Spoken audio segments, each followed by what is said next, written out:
As diplomatic relations between Cuba and the United States improve, we wanted to look at the political philosophy behind the long-embargoed nation. Cuba is one of the last communist dictatorships left in the world, and since extreme anti-communist sentiments in the mid-20th century, the philosophy has been a regular fixture in political discussions. So we wanted to know, what exactly is communism? Well, there are a number of overlapping philosophies and socioeconomic systems that can be described as communist in nature. But in the most basic sense, communism is when all manufacturing or means of production are equally owned by all the members of a state. The intended result is to eliminate the capitalist-inspired class system where one class does all the work and the other gets all the money. Although similar ideas have existed both naturally and intentionally since the dawn of time, the most common form of communism comes from the work of German philosophers Karl Marx and Friedrich Engels, in what is today known as Marxism.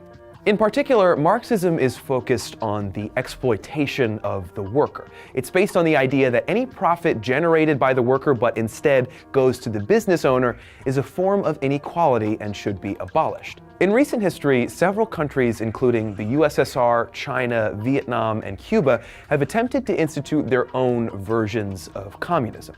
However, all can be said to be predominantly socialist and not communist. The biggest difference between the two is that socialism says that all workers should get an equal share in profit and property, while communism says that there shouldn't be money or ownership in general, and everyone should get as much as they need and work as much as they can.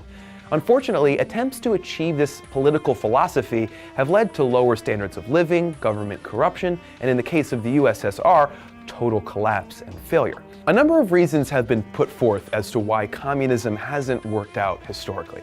But the strongest criticism of the philosophy is that communism removes the incentive for people to work harder than they absolutely have to. It also leads to resentment of those who work less hard but receive the same. In general, communism is described as being great in theory while disastrous in practice. And the state of the world seems to agree with that assessment. If you'd like to learn more about political theory, make sure you check out these videos on libertarianism and anarchy. Make sure to subscribe for more and let us know what you'd like us to cover next on our Facebook and Twitter pages. There are links in the description. Thanks for watching, and please subscribe.